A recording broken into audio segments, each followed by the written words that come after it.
Are you desperately looking for TERREX Agravic Flow 2 content? You found it.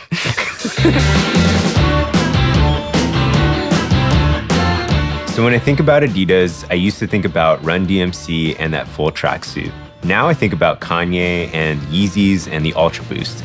But this year, Ruth Croft won Western States in the third fastest time ever, rocking a pair of Adidas TERREX trail running shoes. Where did that come from? So before we get into it, just a quick disclaimer up front. I am an REI employee and these shoes were provided for review, but the opinions I'm going to be expressing are all based on my experience in the shoes. So this is the Adidas TERREX Agravic Flow 2. Each shoe's coming in at just over 11 ounces per shoe, or about 320 grams. Called out on the shoe, it's kind of cool. Also called out on the shoe is the drop. You can see right here, a little hard to read, but 8 millimeters of drop. And you have 28 millimeters of stack height in the heel and 20 millimeters of stack height in the forefoot. So my experience with Adidas was not in kind of like the outdoor space, but I was really excited the first time I saw the TERREX line featured really prominently was on the Dawn Wall. You know, they had TERREX jackets that these athletes were wearing that had free climbed the Dawn Wall, which is pretty phenomenal. And it got me interested to see like, oh, Adidas is maybe a technical company. They're doing really cool stuff with their gear. And then I started seeing like some TERREX footwear. And I was just really interested. I started reading stories that these athletes, some of the Adidas sponsored athletes, especially their mountain runners, were doing cool things in their shoes. And I thought if climbers were doing cool things in their jackets, probably maybe I could do cool things in the running shoes. I'm not that great of a climber, but I'm a solid runner. Maybe I can kind of wear these shoes and see what happens. So I was super stoked to get the Agravic Flow 2 and see how they felt and see like if it helped inspire me running the mountains a little bit differently.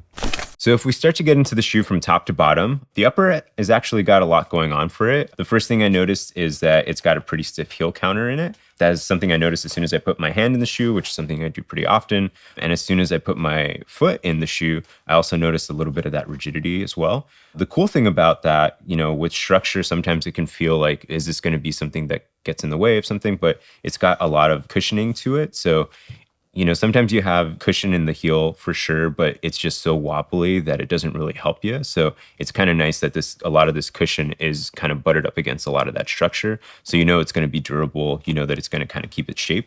So probably the thing that catches most of our eyes when we look at shoes, I know it certainly catches my eyes, is the mesh portion of the shoe. And you can see right here, it's got two colors to this mesh portion. You got this like red, pink kind of color underneath this black color. That's a kind of a giveaway that it's two layers to this mesh portion or at least the upper portion, which gives you a little bit of that breathability, but certainly not as breathable. It's just like, you know, just straight mesh. That's pretty common in trail shoes though, so that you don't get a ton of dirt on your sock. I feel like I still get a ton of dirt on my sock, but it's to help protect that a little bit and to help insulate your foot a little bit more. If we move to the front portion of the upper, you have this kind of a little bit of that reinforced toe portion, which again just protects you a little bit from that trail. You got a little bit of a toe bumper here for that added protection and that nice Adidas call out. You also have that Adidas call out up here. The next thing we get to are the laces. It's the thing that I always touch on the shoe, obviously, every time I put the shoes on. It's something that I think about quite often, but never often enough to change it. I'm pretty lazy about changing laces. So it's a good thing that I love these laces. They're flat, they're durable, they're long, which is nice. It gives me lots of good options to kind of do different tying techniques. So you kind of notice that the laces are run through these eyelets, and I guess depending on which way you look at it, but if you can kind of see the inside of it, it almost looks like a little cardboardy. You can feel that it's reinforced. It almost looks die cut. So it's interesting that they're kind of run through those pieces. It feels like an engineered part of the upper, which is always nice. Then we get down to the tongue. This is kind of similar to what other shoes have been doing, where they put the end of the tongue being really, really lightweight and kind of not a lot there. But the heart of the tongue, or the beefier part, is still a little bit cushioned, which is kind of cool. It's not super plush, but I think with the lacing and with the mesh and with the structure in the back, overall, it feels like a pretty comfortable fit. It's a little bit rigid, but it feels pretty comfortable overall.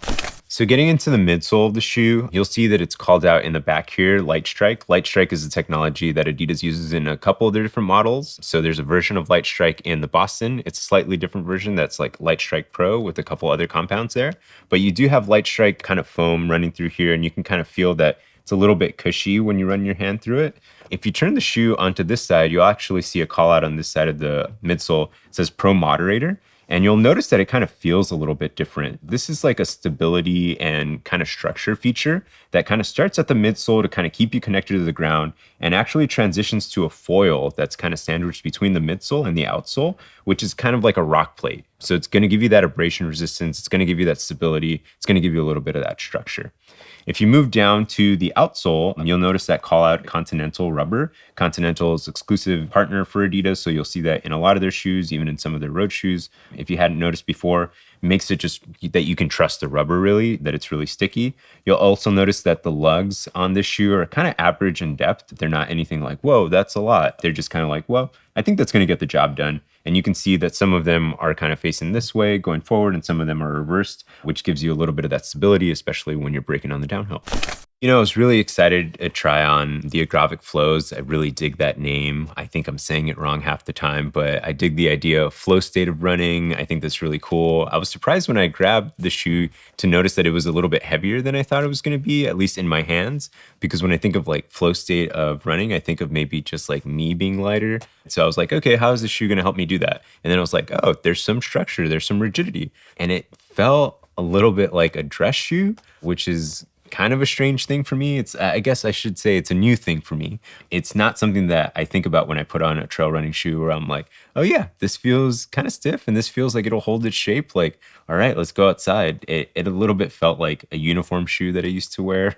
It was kind of an interesting fit from the start, but it didn't feel too snug. That's not to say that. Like I felt like I had room, specifically the volume felt really comfortable and it felt like I had a little bit of room. It's probably because you can see the tongue moving a little bit there. It doesn't feel really constricted.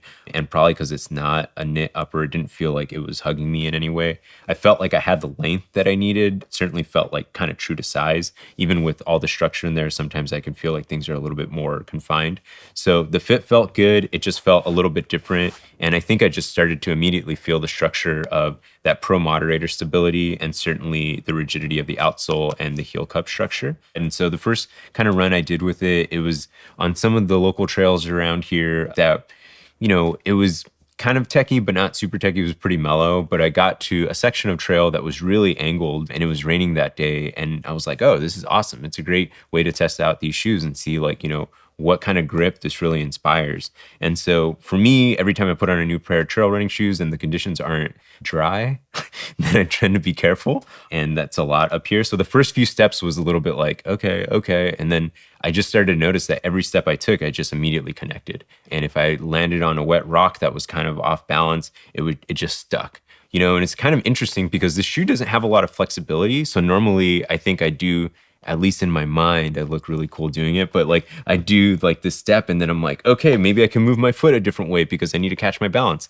The shoe doesn't let me do that. So I kind of had to move my whole body, which was interesting. And maybe it goes to that flow state stuff. I don't know. It's kind of cool. Like it just made me move in a different way. While the shoe inspired confidence and certainly grabbed the terrain underneath me, it did make me feel confident that I would stick. I would just have to move slightly differently. So it was kind of interesting, but it was cool. Also, I noticed that it didn't feel as heavy on my feet as I thought it would feel. So I actually felt a little bit more nimble. And to be honest, I haven't run in a shoe that's been this kind of stiff in a while. And I kind of missed a little bit of that recoil that the shoe does provide. So I noticed that you get that energy response a lot faster. I like cushion shoes. And especially I think about like running at a mellow pace for maybe a little bit longer. A cushion shoe kind of keeps you comfortable. But this shoe is actually like, all right, there's a rock. And then you stick to the rock, but you also feel like a little bit of that pushback. The nice thing with the Pro Moderator foil, though, is that it never felt like it was poking up onto me. You just felt like there was something underneath you, but it never felt uncomfortable. So at this point, I've put about, maybe 25 miles on it in lots of different terrain. And actually, the terrain I felt most comfortable in and I was most excited for was when it was really kind of mixed conditions. And by that, I mean there was some snow on the trail and there was some parts of the trail that were really rocky. This shoe, I was like, whoa, this is the best shoe for this. I wore micro spikes for about half the run, but I took them off when we got halfway up. And certainly on the downhill, it was rad. I was just taking the snowy switchbacks without worrying about anything. And then if there was a rock in the middle of the way, I just kind of jumped on it. I knew it would stick and it just did everything I needed it to do. If you think about the extreme of like a mountaineering boot, super stiff, it gives you that really kind of efficient step. And this felt like, okay, well, I get that efficiency just from the rigidity and the structure of the shoe, but I was still able to be super nimble and still be able to move a lot more. So this shoe feels like if it excelled in that situation, kind of excited to see how it feels maybe like even on a backpacking trip when I want to be more nimble or when I want to run again on really techie stuff. I'm actually thinking about taking it maybe on some scrambles and see how it feels like, with the grip of the Continental and the stability, it would just probably feel really good as I kind of cruise up a little bit more of those rockier sections. So it started off when I put it on like, maybe this might be too rigid of a shoe for me. And I didn't revisit it as often as I might have other shoes. But now that I've actually worn it for a couple different runs and through a variety of different terrains, I can see it still feels like a niche shoe, but it feels like a shoe that I'm really excited to get for a specific situation.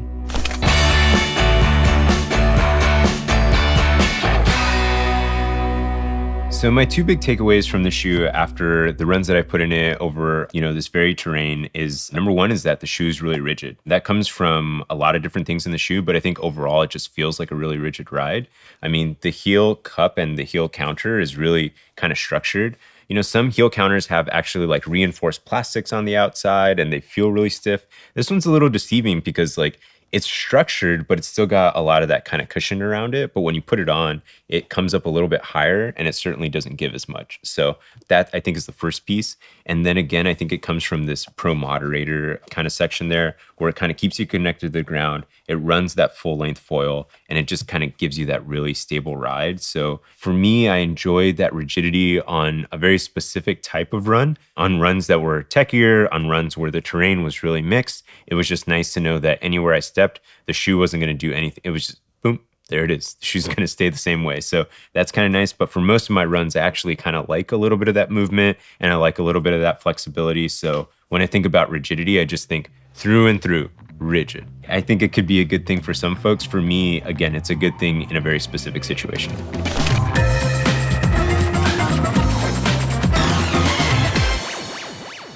So that's my look at the TERREX Agravic Flow 2. But I'd love to hear from you all. Are you a super big Adidas fan that is stoked that they're getting into techie footwear? Do you have somebody in particular that turned you on to Adidas? Did you have a poster of Run-DMC on your wall and now you can't wait to try some Agravic Flow 2s? Leave a comment below. I'd love to read them. It's weird to say like mountain wear versus streetwear. Yeah. How fly is your mountain wear? It's pretty fly. It looks cool. Yeah.